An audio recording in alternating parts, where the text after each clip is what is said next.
Assalamualaikum warahmatullahi ta'ala wabarakatuh. Alhamdulillahi rabbil alamin. Wassalatu wassalamu ala ashrafil anbiya'i wal mursalin wa ala alihi wa sahbihi ajma'in. Dihormati dan dikasihi Fadhilul Imam Tuan Haji Imam Ashabul Fadilah bila-bila ahli-ahli jawatan kuasa surau, muslimin dan muslimat yang saya hormati dan saya kasihi sekalian. InsyaAllah pada malam yang mulia ini kita baca beberapa hadis Nabi sallallahu alaihi wasallam daripada kitab Sahih Muslim. Kita masih lagi di bawah tajuk besarnya Kitabus Salat, kitab berkenaan dengan sembahyang. Dan tajuk kecil pada malam ini ialah yang ke-152, iaitu sujud tilawah, juga dikenali dengan sujud sajdah. Ali bin Umar radhiyallahu anhuma anna Nabiyya sallallahu alaihi wasallam kana yaqra'u al-Qur'ana fayaqra'u suratan fiha sajdah fayasjudu wa yasjudu ma'ahu hatta ma yajidu ba'duna mawdi'an limakani jabhatihi. Dari Ibnu Umar radhiyallahu anhuma bahwasanya Nabi sallallahu alaihi wasallam membaca Al-Quran, lalu baginda membaca surah yang berisi dengan ayat sajadah. Maksud Nabi baca ni ialah dalam solat. Dan dalam ayat yang dibaca itu ada ayat sajadah. Maka baginda sujud, dan kami pun sujud bersama dengan baginda, sehingga sebahagian kami tidak mendapat tempat untuk meletakkan dahinya pada sujud itu, sehingga di sebahagian daripada kami tak ada tempat nak letak dahi nak sujud, kerana semua kakak sujud. Duduk apa-apalah Sebab itu para ulama menyatakan bahawa kalau kita tak ada ruang sempit sangat, sujud atas saudara kita sebelah pun tak perlu. Cuba kita tengok hadis yang seterusnya. An Abi Rafi' radhiyallahu anhu qala sallaitu ma'a Abi Hurairah salat al-'atamah faqara'a idza as-samaa'u inshaqqat fasajada fiha faqultu lahu ma hadhihi sajada faqala sajadtu biha khalfa Abi Qasim sallallahu alaihi wasallam fala azalu asjudu bihi hatta alqahu. Dari Abi Rafi' dia berkata, aku pernah solat bersama sembahyang Isya bersama dengan Abu Hurairah radhiyallahu taala anhu. Dalam hadis disebut salatul atamah, sembahyang atamah. Maksud sembahyang atamah ini adalah sembahyang Isya.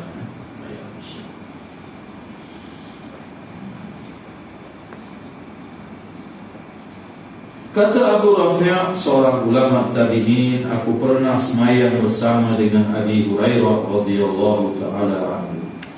Lalu dia membaca surah Idza as-samaa'u inshaqqat.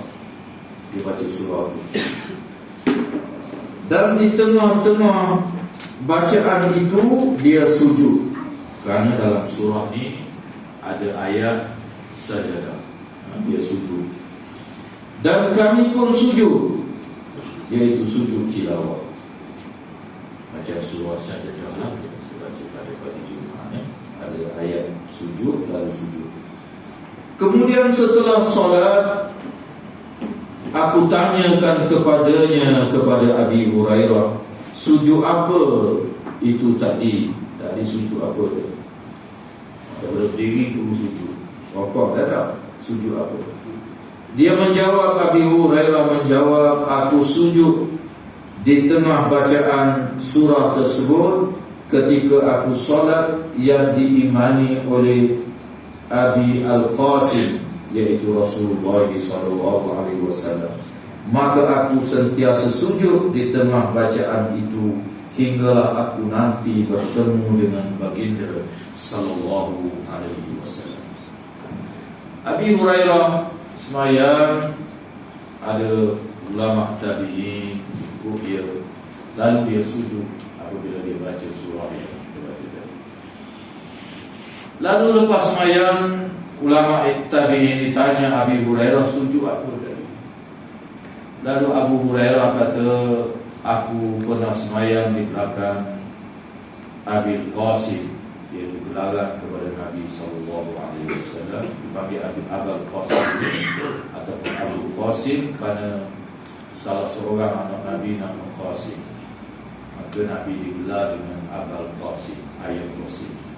Ya. Kita nak beri gelaran gitu tak ada gelaran. Abul Qasim yang gelaran kepada Nabi SAW. Dan dia kata Nabi sujud sajadah, maka aku akan terus sujud sehingga aku bertemu dengan Nabi. Maksudnya aku mati dan tak mati. Sebab itu adalah sunnah Rasulullah SAW. Sujud sajadah ni juga dikenali dengan sujud tilawah, sebab kita baca Quran. Sujud ada banyak jenis, sujud dalam sembahyang, sujud syukur. Ya, ini sujud sajadah. Apabila kita melalui ayat-ayat yang disuruh kita sujud, ada perintah sujud di situ. Lebih kurang khilaf di kalangan ulama dari segi tempat-tempatnya. Ada yang khilaf, ada yang disepakati lebih kurang 14, 15 itu, dan ada yang lebih lagi. Di kalangan para qurra pun ada berlaku kekhilafan dari segi tempat sujud ini. Jadi dalam hadis kita ni dia bagi dua, dia sebab ringkasan. Kalau dalam Sahih Bukhari ada berpuluh yang pernah yang begitu juga dengan dalil-dalil tempat-tempatnya yang dibaca. Dan ada tempat yang Nabi tak sujud, ada tempat Nabi sujud surah tertentu dan akhirnya menjadi khilaf. Ada belah-belah tempat, 15, ada yang kata 14 dan sebagainya. Cara nak kenalnya ialah tanda kubur itu, tanda kubur itu, tanda masjid. Kemudian dia ada garis itu, apabila habis di satu ayat ada tanda kubur, dia garis itu, maka habis ayat itu disunatkan kepada kita sujud. Sama ada di dalam solat maupun di luar solat. Dalam mazhab kita Al-Imam Syafi'i dan jumhur ulama, majoriti para ulama, sunat hukumnya kita sujud. Tetapi menurut sebahagian di kalangan para ulama, termasuk Ahlul Zahir, menganggap bahawa sujud tilawah ini wajib hukum. Sebab Nabi suruh sujud dan Nabi sujud dia. Khilaf lah, tapi majoritinya adalah sunat hukumnya. Termasuk dalam mazhab kita Al-Imam Asy-Syafi'i rahimahullahu ta'ala anhu. Artinya kalau kita tak sujud tak berdosa lah, tak berdosa. Termasuk Al-Imam Abu Hanifah Nu'man bin Sabit sendiri, pengasas mazhab Hanafi, menganggap ianya adalah wajib. Abu Dawud Az-Zahiri menemui Al-Imam Syafi'i dan ulama-ulama yang sependapat dengan mereka. Mereka kata wajib dengan hujah-hujah yang panjang. Hujah mazhab kita dan majoriti para ulama yang menyatakan bahawa tidak wajib, antaranya ialah hadis dalam Sahih Bukhari, Zaid bin Sabit radhiyallahu ta'ala anhu, yang merupakan penulis wahyu di zaman Rasulullah sallallahu alaihi wasallam. Dia pernah baca Quran di hadapan Nabi sallallahu alaihi wasallam. Luas ayatnya. Sampai dekat ayat sajadah, dia tak sujud. Dan Nabi pun tak sujud. Nabi pun tak ada adab tu. Kalau tak boleh tak sujud, Nabi marah. Dah. Kalau dia wajib, tak tinggal. Nabi tak ada tu. Ada dalam Sahih Bukhari dan juga di dalam kitab-kitab hadis yang lain.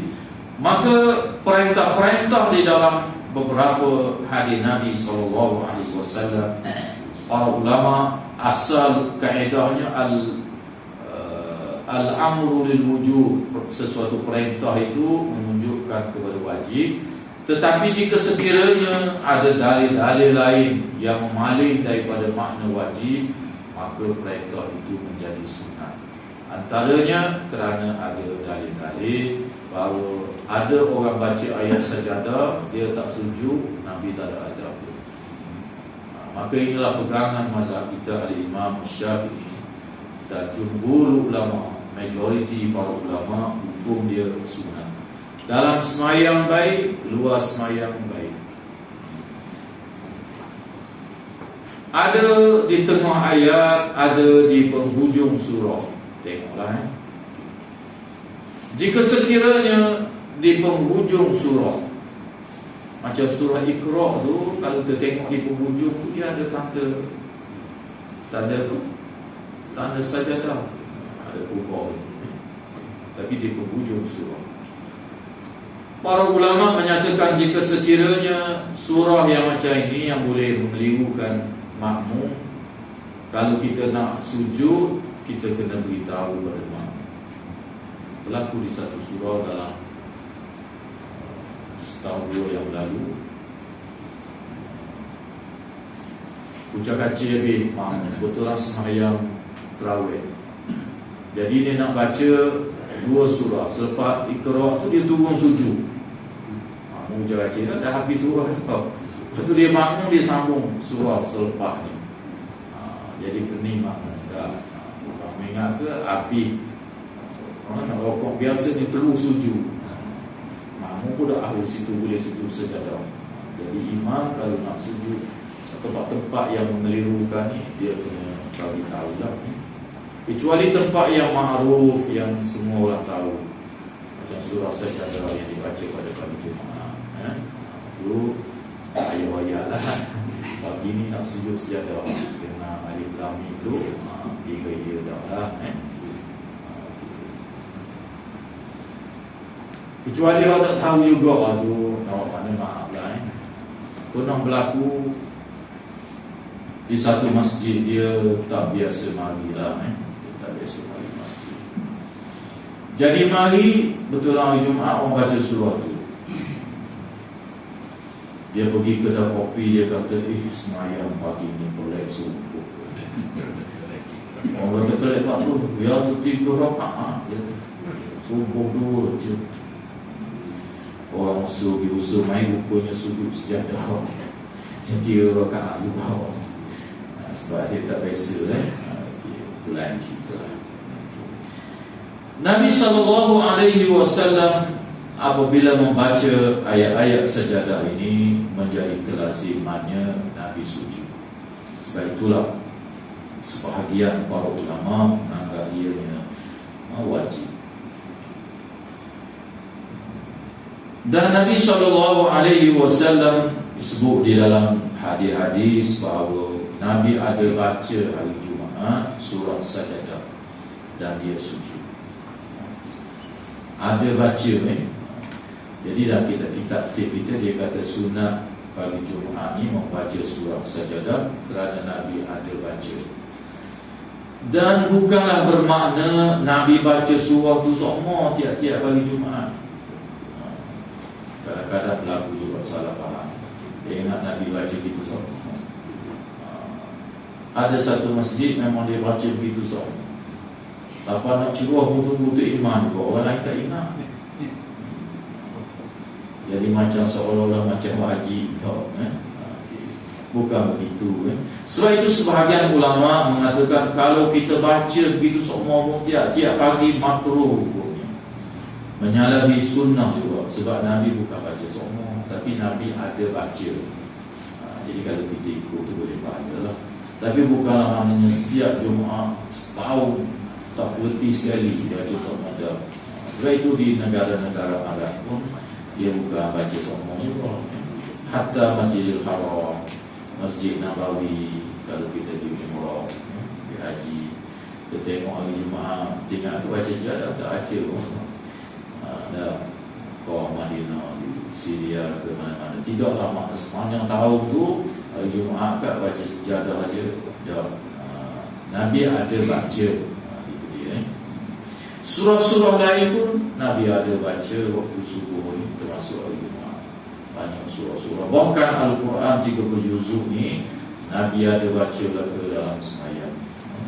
Subuh, asar, maghrib, isyak, boleh baca ke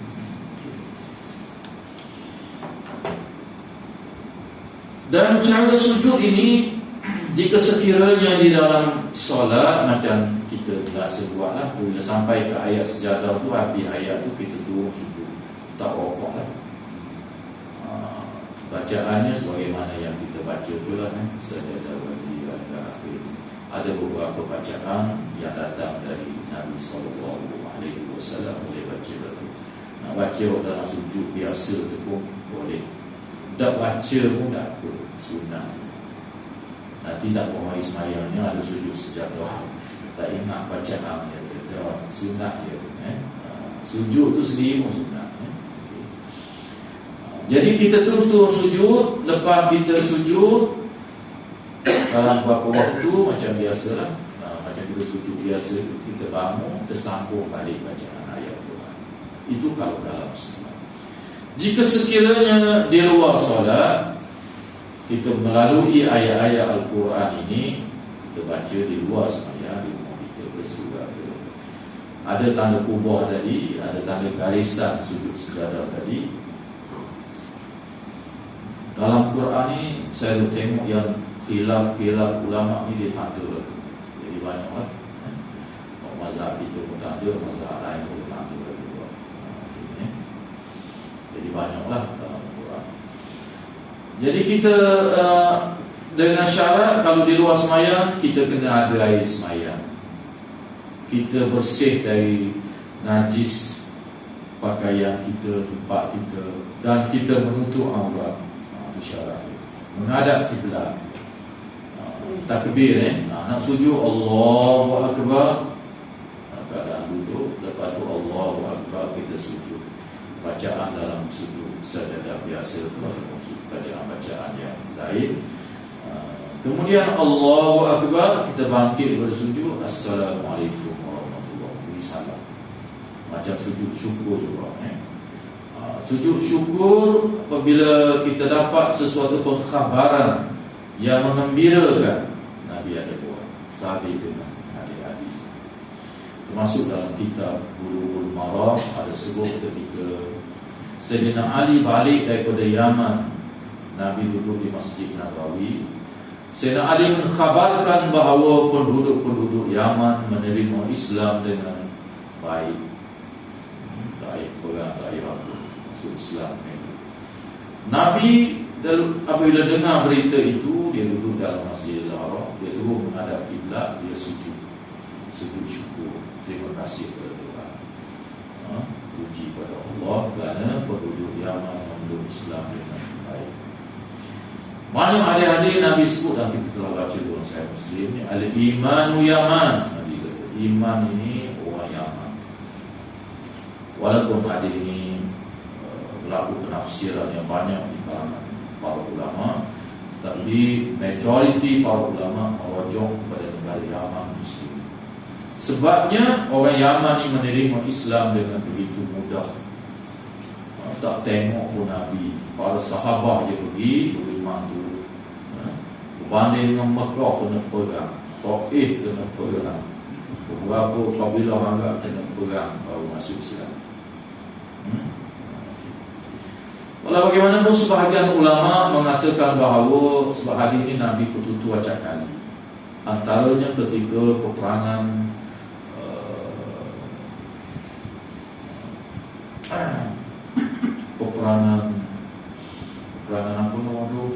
peperangan Tabuk. Nabi SAW tunjuk ke arah selatan. Tabuk ni kat sepan di Jordan hari ini. Nabi tunjuk ke arah selatan. Ke arah selatan ni ada Madinah, Mekah, Yaman. Al-imanu Yaman, Nabi kata. Iman ini dari Yaman, Nabi kata. Jadi para ulama dalam menilai hadis ini, yang dimaksudkan dengan Yaman di sini berdasarkan hadis-hadis lain ialah Madinah itu sendiri. Nabi tunjuk Madinah selatan, tapi Nabi sebut Yaman sebab dari segi percakapan orang Arab pada waktu itu, arah selatan itu dipanggil Yaman. Ditunjuk ke arah selatan itu dipanggil Yaman. Termasuk Kaabah tu ada empat penjuru. Salah satu penjurunya yang menghala ke arah selatan tu dipanggil Rukun Yamani. Rukun Yaman. Kaedah orang dulu, zaman dulu nak menunjuk selatan tu dipanggil Yaman. Jadi Madinah pun duduk selatan. Dalam hadis yang lain menerangkan bahawa Madinah ini adalah tempat iman, terutamanya di akhir zaman. Iman akan kembali di tempat asal dia. Pendapat yang kedua mengatakan bahawa al-imanu Yaman dengan makna orang Madinah, golongan Ansar itu sendiri. Sebab orang Ansar ni asal penduduk Madinah itu orang Yaman. Pasal itu Nabi bagi Yaman. Asal tak ada orang situ. Orang Yaman mari berdagang, singgah situ tengok ada air boleh bercocok tanam, dia duduk situ. Termasuk orang Mekah sendiri pun asal orang Yaman juga.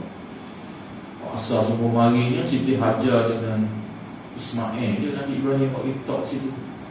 Tiba-tiba orang Yaman lalu tu nak pergi berniaga ke orang Yaman nak pergi berniaga ke Rom. Tiba-tiba dia tengok ada burung, ada di depan di sini. Lalu lama ni dah ajar ada. Bila ada air Zam-Zam tu adalah burung memang tu kami. Bahkan burung ni dikatakan Siti Hajar boleh juga memudah untuk makan rezeki yang Tuhan bagi. Mereka awalnya mereka tak duduk lagi. Mereka singgah tukar barang-barang dengan Hajar. Mereka ambil air Zam-Zam, dia tukar barang. Lalu masa kesiang tengok dua beranak ke tengok padang ini. Dan akhirnya mereka tukar duduk pula. Termasuklah golongan Quraisy semua asal daripada Yaman.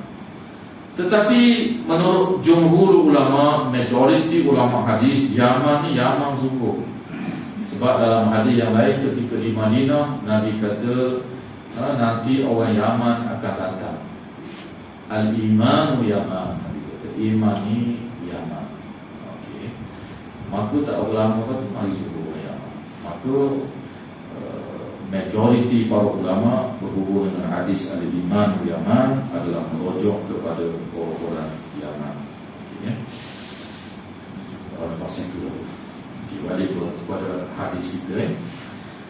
Jadi tadilah Nabi sujud syukur tadi kerana orang Yaman memeluk Islam yang baik, khabaran daripada Sayyidina Ali karamallahu wajhah. Pun begitu juga menada wudu, menghadap kiblat dalam mazhab kita, menutup aurat. Dapat pengkhabaran apa-apa saja yang baik, kita sujud syukur. Sunnah Nabi SAW. Tak main sendiri sujud sendiri. Sujud apa? Sujud nikmat iman dan Islam. Itu nikmat paling besar. Tak ada kita terima kasih kepada Allah SWT. Sujud. Pas semayang ada apa-apa hari ini yang nikmat yang besar, sujud kita. Anak periksa cemerlang, sujud kita. Anak boleh pergi universiti, sujud kita. Anak dapat kerja, sujud kita. kita kerja projek, boleh projek baru, sujud syukur, terima kasih pada Allah Subhanahu Wa Taala. Sepuluh 400 kilo seorang yang ambil, sujud syukur, terima kasih kepada Allah. Agak sebulan dia habis orang balik Indonesia, balik Kuala Lumpur. Syukur kita pada Allah Subhanahu Wa Taala. Okey, sujud syukur macam itu, syaratnya begitu juga sujud tilawah jika sekiranya kita berada di luar daripada sembahyang. Kita beri salam, cuma bezanya sujud syukur beri salam aja, mana beri salam sambung balik Quran. Sebab mungkin tempat kita berhenti itu kita mau cerita dan sebagainya. Kita berhentilah tempat-tempat yang dia habis cerita dia lah cerita dia. Kalau Quran lama dia panggil satu ain, itu biasa habis cerita dia tu kan. Quran baru ada lagi, dia tak rasa ada lah.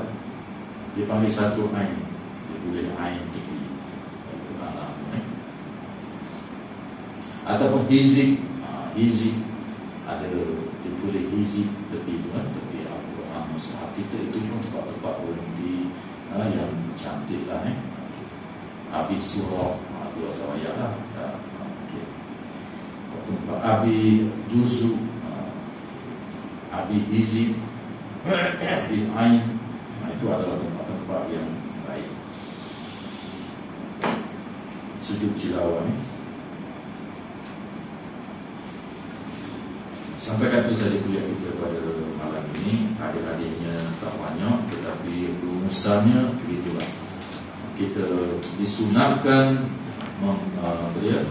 sujud tilawah apabila kita bertemu dengan ayat-ayat sujud sajadah atau sujud tilawah yang ada tanda kubah, kemudian dia ada garis di bawah ayat itu.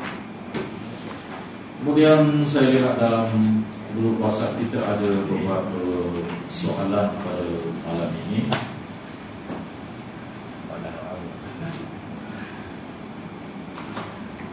Ada beberapa soalan yang ditanya.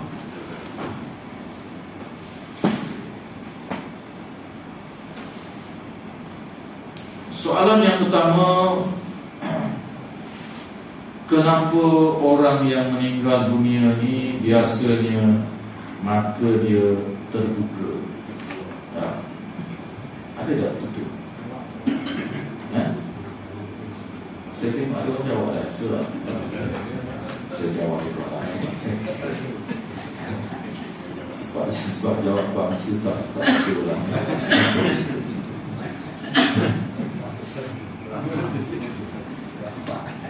Kebetulan saya ada bawa kitab, iaitu Bulughul Maram. Dalam kitab ini hadis yang diriwayatkan oleh Imam Muslim. Nanti hari ini kita akan bertemu nanti bila sampai pada bab jenazah.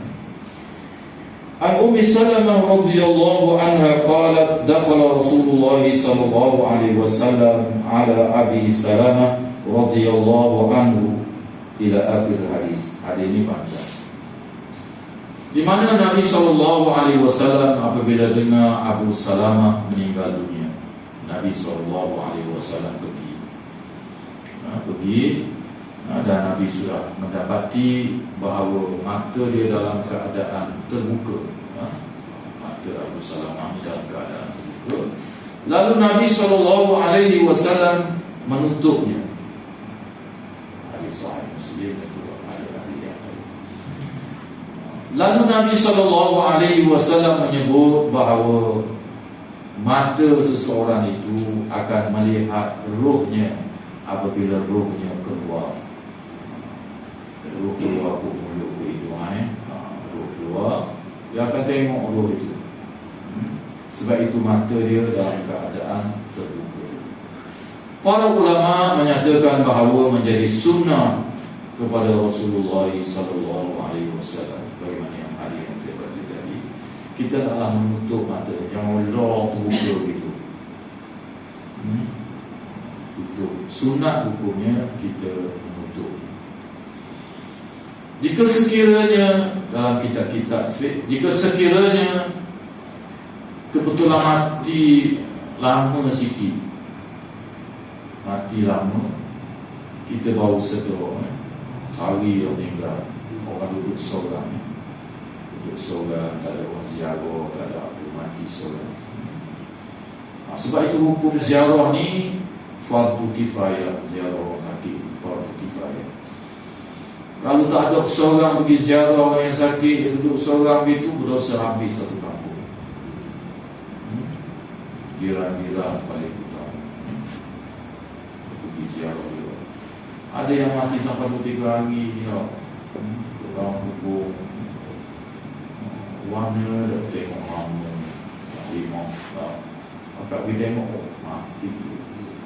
Tak boleh ni, kena pergi ziarah fardu kifayah itu hukumnya lah kita. Jika sekiranya orang mati lama sikit ni, kalau kita tutup pun ia terbuka balik. Dia tutup, dia terbuka balik, jadi kerasan. Lagi gitu. Jangan lari. Bagaimana cara nak buat? Kita ambil sesuatu yang berat, yang padan lah dengan mata, terletak atas dia, kata para ulama, supaya dia tertutup. Terletak sekejap lama, dibuangkan, dia tutup lah. Kalau tempat kita ni biasanya duit 50 sen tu boleh dah. Dua mata tertutup, dia buka balik. Cari duit 50 sen, letak atas dia. Dalam beberapa ketika terbuang bit itu, dia tak terbuka lah. Itu cara dia. Pun kena tahu juga bila berlaku kematian, mati petang, mati maghrib begini, nak ke bumi pagi esok pukul 10. Kena tahu juga ada adab yang berdasarkan kepada al-istiqra', pemerhatian pun boleh diambil kira juga. Kalau telur gitu tangan juta tu, esok kah kerja juta nak mandi bayar. Ubur buat minyak-minyak ni dia tu gelangan tangan, gelangan siku, lutut, urut sikit. Bawa nak mandi esok pun lembut. Boleh pusing, boleh apa, tangan boleh buat gini. Ini dalam telur gitu lah, jadi kerasan, lipat pun tak boleh long. Itu al-istiqra' dia panggil pemerhatian. Boleh diambil kira juga. Jadi mata terbuka tadi bukan kerana apa? Kerana dia melihat roh yang keluar. Tak apa tutup dia mata. Mereka awal keluarga Abu Salamah ni berteriak juga lah. Bila takut berlaku sesuatu, Nabi kata tak, mata ni kan dia tengok roh keluar. Dan hendaklah kamu mendoakan perkara-perkara yang baik. Dalam hadis sahih Muslim, malaikat akan mengaminkan. Jangan sebut benda-benda yang tak baik. Ketika orang mati, malaikat akan mengaminkan ucapan kita. Walaupun dia ada baik pun sebut, malaikat akan mengaminkan. Allahu a'lam. Soalan yang kedua iaitu berkenaan dengan berjumpa barang-barang yang berharga. Dalam Islam, dalam kitab-kitab fiqh dipanggil satu bab nama dia luqatah. Luqatah ni ialah barang-barang orang hilang ataupun barang-barang yang tercecer. Apa hukum dia? Jadi tanyanya itu emas, bagaimana itu jumpa emas? Saya tekan secara umum dulu, luqatah ni ada dua. Yang pertama, barang-barang yang dianggap tidak berapa bernilai. Maknanya tuang dia pun lalu hilang pun tak apalah.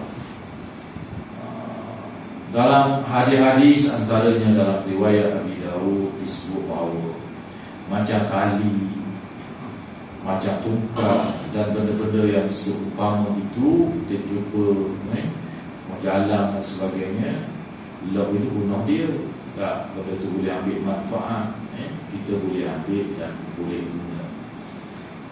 Dan itulah pandangan yang dipegang oleh para sahabat radhiyallahu anhum ajma'in. Imam Ibn Qudamah sebut, begitulah pegangan Sayyidina Umar Ibn Khattab, Sayyidina Ali, Abdullah Ibn Umar, Aisyah radhiyallahu ta'ala anha dan lain-lain para sahabat. Di peringkat tabi'innya Atha Ibn Rabah. An-Nakhai dan lain-lain di kalangan ulama. Dan begitu juga dalam peringkat ulama-ulama mazhab termasuk Al-Imam Syafi'i. Barang-barang yang seperti ini daripada punah itu kita boleh ambil. Begitu juga dengan makanan.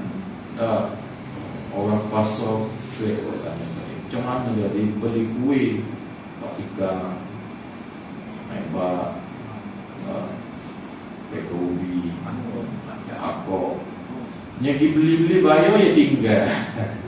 Tuan tak ingat dah. Simpan kau siapa dia tak ambil ni? Tak ingat dah tuan. Siapa dia tak ingat. Kawan ni dah hari dah. Dia pun nak tutup dia dah. Ada setambung akok tak ambil. Siapa pun tak ingat dah. Jadi tuan dia ataupun orang di sekitar tu kalau lock tinggal situ, basi esoknya punah dia, mubazir. Maka ataupun balik lagi dah dengan tuan balik, orang nyapu jumpa ada ambil balik makan punah dia. Dan jika sekiranya esok ada orang mari cari, siapa ada tengok tupak itu tinggal bagi tuan dia balik ke ataupun ada kita ambil balik makan dari kita bayar adalah tuan makan kita punah dia tidak kurang dia air kena bayar dia kena bayar dia kena cari tuan sikit. Yang kedua iaitu barang-barang yang berharga, pinjam panjang berbahasa kita emas umpamanya, emas jumpa emas, jumpa duit, jumpa itu, jumpa ini. Maka di dalam hadis-hadis Nabi SAW, Nabi suruh mengumumkan benda itu. Kita ambil.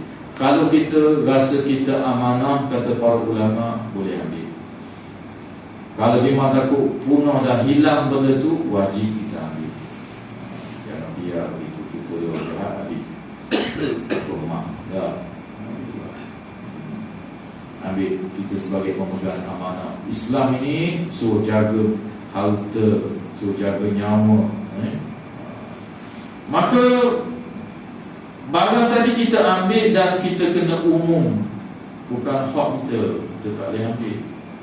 Mahal tu, kata 10,000, 20,000, dia mahal, dia tercecik. Ambil duit, mai restoran kita makan sedap-sedap tom yum, mi kailang, chicken chop, dah ingat dah beg duit, tinggal gitu, nyang tak. Tuan kedai pun tengok, ada beg dulu.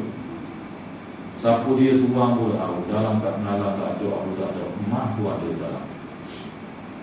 Awak macam mana? Maka hendaklah kita mengiklankan. Nabi sebutnya setahun tempoh dia. Walau bagaimanapun berlaku perbahasan di kalangan para ulama, kena setahun sungguh tu macam mana? Ada juga yang memberi pandangan bahawa tengok kepada zaman, tempat dan keadaan. Kalau maklumat itu boleh disebar secara meluas dalam jangka masa yang singkat, 14 tahun pun tak apa. Ada yang mengatakan ini ikut sebagaimana yang Nabi sebut, setahun. Kalau orang luar tak ada dalam kabilah kita ya, orang pun tak aman ya, mungkin dalam tempoh yang sekejap. Zaman moden ini ada WhatsApp, ada macam-macam jenis buat ulang TV keluarga. Boleh dalam tempoh kurang sikit pun tak ada. Kalau ikut asalnya setahun lah. Jika sekiranya tidak ada tuan yang mari menuntutnya, boleh orang temuan, boleh ambil manfaat dia. Ada guna juga. Dan caranya iaitu kita beritahu iklan tempat orang ramai. Pulang mana orang ramai. Kedai kita, restoran kita ada Facebook, restoran kita ada grup WhatsApp, beberapa grup WhatsApp ribuan dalam tu. Facebook kita orang ikut ribu. macam sidang tak tu seluruh negara tengok bos itu. Siapa ada tertinggal beg duit, ada beberapa barang berharga di dalamnya, siapa yang tertinggal mari tuntut dia. Jangan royak biar apa benda barang berharga berapa yang royak. Nanti main mengaku sebab itu dia bukan tuan. Secara umum saja barang berharga tidak royak, titik berharga lah. Adalah tak dia orang main mengaku, kita tanyalah beg apa, beg besar ke beg kecil.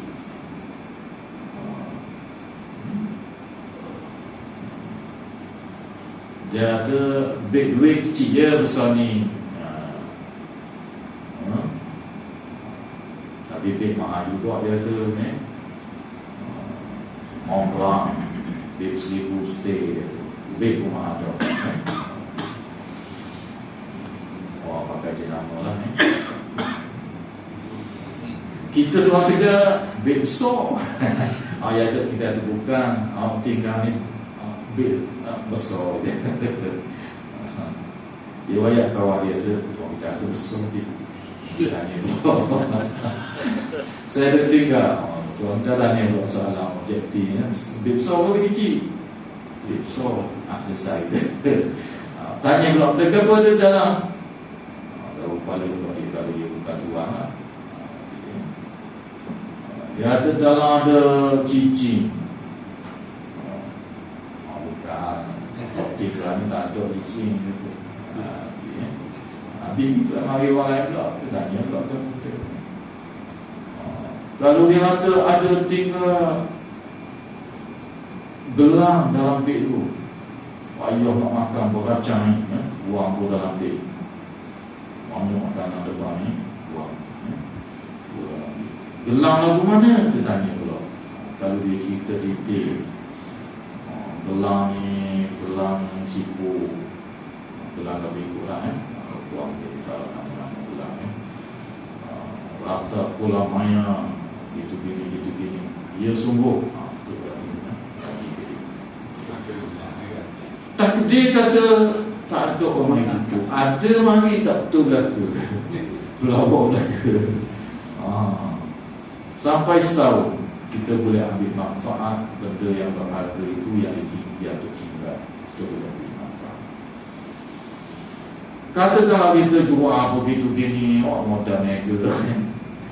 Habis licin tu. Tak kedainya marilah 2 tahun lepas tu mari tengok dalam Facebook. Mari goyak saya ada tinggal, tapi tak boleh mari kita, susah. Keluarga sakit, apa begitu, tak boleh mari. Ni baru boleh mari tu. Tapi kita ingat kedai ni, kita tinggal barang, kita ketua kedai. Kalau kedai tanya tinggal beg apa, goyak. Barang berapa berharga, goyak gelang gini, kata gini, dia suku. Kita jual hati. Maka wajib tu kalau kita beri balik hak dia, bukan hak kita. Hak dia bagi.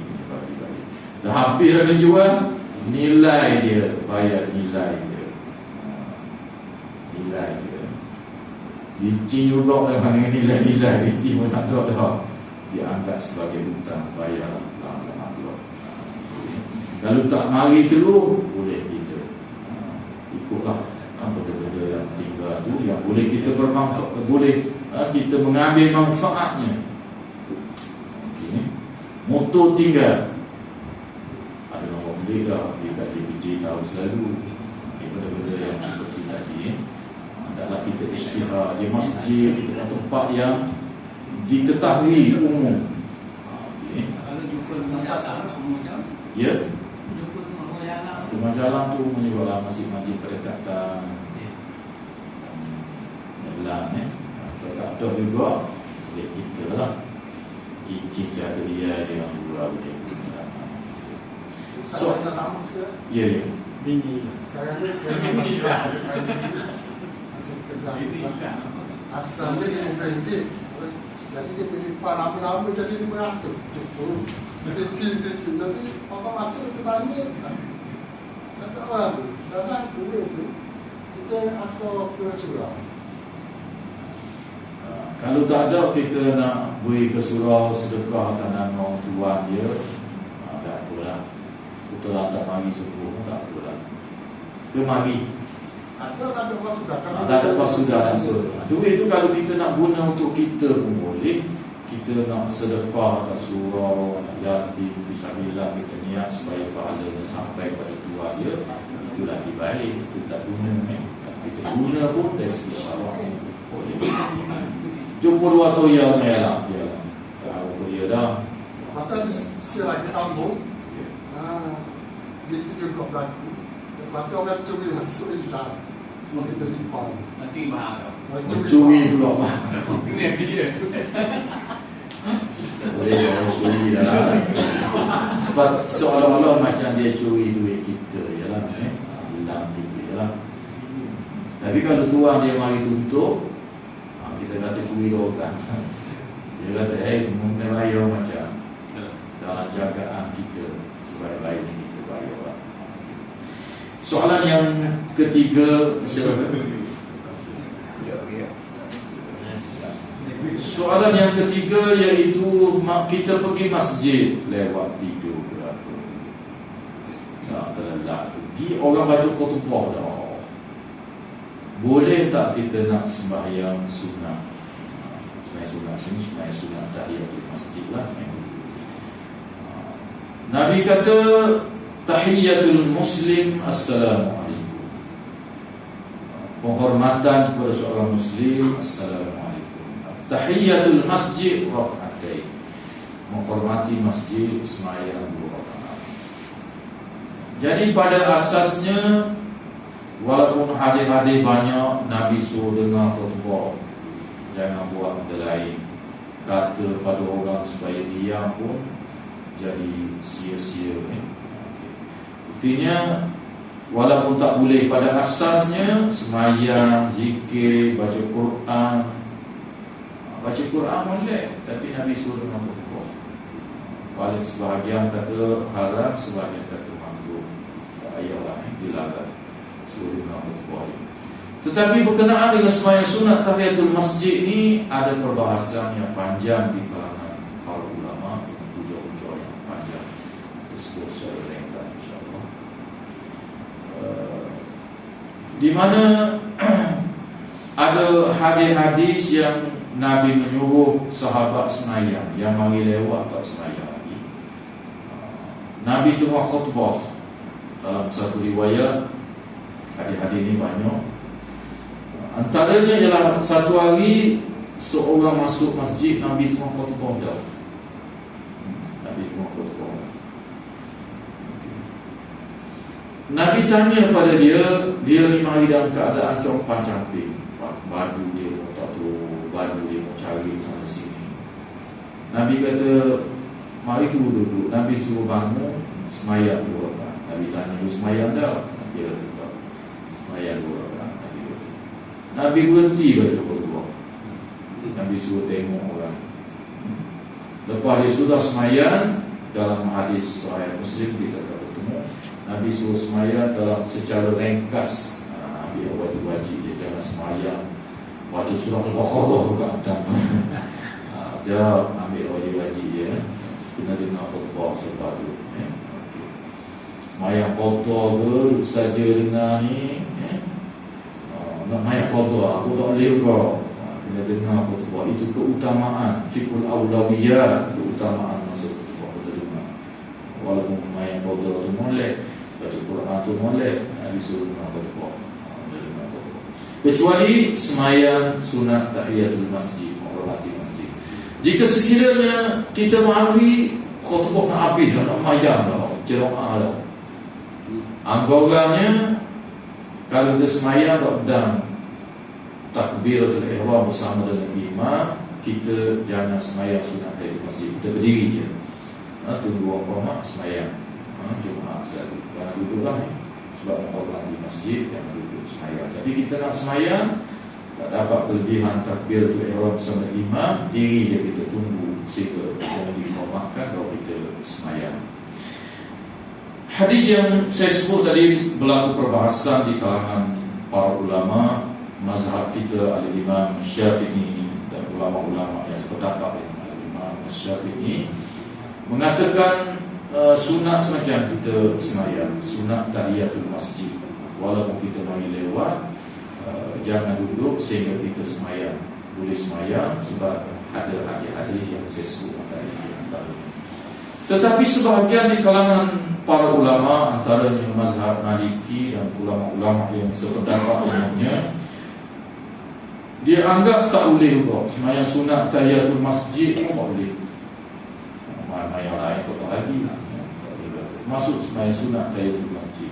Dah hadis saya sebut tadi macam mana? Hadis yang saya baca tadi dia faham lagu lain.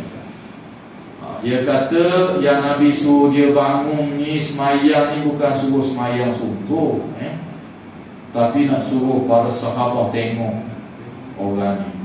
Nabi pun berhenti tengok, sahabat pun tengok orang ni dalam keadaan coba cantik, pakaian dia pun koyak, miskin, susah. Sebab itulah hari itu disebut bahawa selepas daripada itu para sahabat balik ke rumah, bawa kain, bawa makanan, disedekah pada dia. Dan orang ni orang yang duduk di pinggir, orang luar sekitar bagi sembahyang dekat Nabi SAW dalam keadaan miskin, susah. Maka sahabat faham benda ni, balik ambil pakaian atau beri sedekah pada dia. Boleh tak jadi halangan masjid. Jadi ulama ini yang sebahagian di kalangan ulama seperti Imam Malik dan ulama yang sependapat dengannya, dia kata ini tujuan Nabi nya suruh sembahyang bangun supaya orang tengok, supaya ada simpati, beri sedekah kepada dia selepas daripada ini, bukan nak suruh sembahyang sungguh. Kok orang lain nak bila tak payah apa, sembahyang ke tak sembahyang, main sunat tahiyatul masjid pun sunat, maka dia faham di sebalik itu, mana kalau tak ada apa-apa tak payah sembahyang. Tak payah sembahyang. Yang Nabi suruh tadi kerana ada sebab-sebab yang tertentu. Dia menilai dari sudut asbabul wurud, sebab hadis itu berlaku. Banyak yang saya telah sebut sebelum ini dalam fiqh ni, dia nilai juga benda-benda asbabul wurud ni. Kalau Quran dia banyak asbabul nuzul, sebab turun ayat, kita nak tafsir ayat tu. Hadis pun begitu juga. Umpamanya yang kita belajar dalam bab wuduk dulu, sebahagian mazhab makan daging kambing bakar batal wuduk. Mazhab kita tak. Kenapa? Kerana al-fahmu, kerana al-fiqhu, memahami hadis tadi. Di mana dalam hadis itu ada asbabul wuduk, sebab berlaku. Buat BBQ kambing, makan kambing, daging kambing bakar, daging kambing bakar. Tiba-tiba ada seorang sahabat yang ketum, tapi tak bunyi, bau je pusing. Ada seorang sahabat kata, siapa dia ketum ni? Tak mengaku belaka. Pak nakal seorang ni dia kata, dah apa dia tak mengaku kayak gini, semayang kayak gini, kita tahulah apa dia. Dia ambil air semayang. Ketuk batal air semayang. Semua sahabat Nabi senyap, tak ada apa ni. Siapa tanya nak semayang, Nabi bersabda, siapa-siapa yang makan daging kambing bakar pergi ambil wuduk belaka. Dah makan belaka daging kambing, habis dia ambil wuduk belaka. Jadi keaiban seorang Muslim itu kita boleh ada. Jadi sebahagian mazhab kita Al-Imam Syafi'i, dia baca hadis ini dengan asbabul wurud, dengan sebab hadis itu dipertuturkan. Dia kata tujuan Nabi SAW ambil wuduk ni ialah nak melindungi seorang Muslim yang ketum tadi. Bukan kerana makan daging kambing ni batal wuduk sungguh. Kalau batal wuduk sungguh, Nabi akan beritahu acak kali, tempat-tempat lain pun batal wuduk. Tapi Nabi tak ada wayak dalam peristiwa ni je. Dan apa lagi ada hadis-hadis yang sahih, Nabi pernah makan daging kambing bakar. Nabi sapu-sapu gitu, pergi semayang jadi tu imam, tak berwuduk, tak apa. Ini telah saya terang panjang dulu kerana sebab wurud, sebab datangnya hadis itu. Begitu juga yang saya sebut dulu dalam bab tayammum. Imam Syafi'i masa dia Iraq, dia ikut hadis-hadis yang masyhurnya. Tayammum ni satu muka, satu tangan sampai kat pergelangan tangan dia. Masa dia di Iraq, terdapat kaul qadim Imam Syafi'i begitulah. Tetapi apabila pergi di Mesir, sampai hadis lagi pada dia bahawa ada Nabi bertayamum sampai ke siku.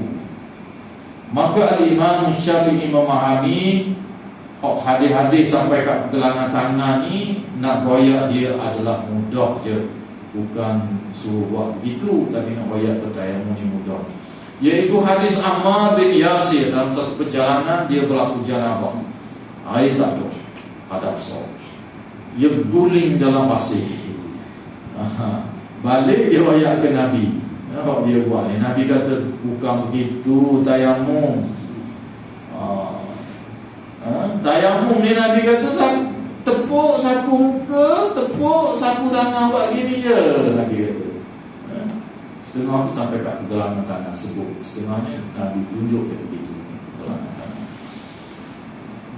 Hadis yang ada dalam Bukhari Muslim yang paling sahih, muka dan pergelangan tangan. Al-Imam Nawawi dan ulama-ulama dalam mazhab kita sendiri pun sebagian besar cenderung anggota tayamum kepada itu sahaja, kalau mengikut dalil-dalil yang paling sahih yang ada dalam Bukhari dan Muslim. Kalau siapa kat siku ni tak ada dalam Bukhari, tak ada dalam Muslim pun tak ada, ada dalam kitab-kitab sunat. Tapi Imam Syafi'i faham, buat gini-gini ni Nabi nak yang mudah, bukan payah tayamum ni. Tapi bukan begitu sungguh, maknanya berdasar hadis lainnya kena sampai ke situ lah. Cuma Nabi nak wayak benda tu mudah. Tetapi sebahagian para ulama berdasar teks itu bahawa Nabi hanya menyapu sampai ke pergelangan tangan, disebut oleh para sahabat. Maka banyak riwayat Nabi memang buat begitu sungguh. Maka kata Imam Nawawi, kalau mengikut dalilnya paling kuat sampai ke pergelangan tangan saja. Jadi kalau kita baca kitab-kitab fiqh kita, mengikut kaul jadinya, kaul yang muktamad dalam mazhab kita sampai ke pergelangan tangan. Jadi kalau kita nak sampai kat siku, kaul yang muktamad dalam mazhab kita. Tapi kalau kita nak sampai kat pergelangan tangan pun sah, sabit dengan hadis-hadis yang sahih, yang banyak berguna itu yang ada dalam Bukhari Muslim, dalam kitab-kitab sunnah ada lagi. Tapi itu cara memahami teks hadis ni. Kadang-kadang dia faham berdasarkan kepada asbab wurud yang menyebabkan berlakunya perbezaan fahaman di kalangan para fuqaha. Dalam bab semayang tahiyatul masjid tadi, mazhab kita pegang, ni Nabi suruh semayang, boleh kan? Tapi ulama-ulama lain pula, Imam Malik pula tengok pada asbabul wurud. Ni Nabi suruh ni sebab nak suruh tengok orang ni miskin, susah payah, mari pak kita kena beri bantuan pada dia. Dan itulah yang dipaham oleh sahabat lepas semayang yang ambil pakaian awak mari pada orang itu. Jadi bukan suruh semayang. Bila kita mari orang tengah khutbah, kena dengar khutbah lalu. Sebab banyak hadis-hadis yang merentah hal yang demikian. Saya rasa sepada itu saja kuliah kita pada malam ini. Semoga yang kita dengar kita dapat memahami benda-benda yang kadang-kadang lama orang tak faham benda-benda yang seperti ini. Kenapa dia berlaku khilaf di kalangan fuqaha dalam banyak hal, kerana sebab-sebabnya antaranya yang saya sebutkan sebelum tadi. Wallahu ta'ala anhu a'lam. Aku qawli hadza wa astaghfirullahal azim li wa lakum. Wassalamualaikum warahmatullahi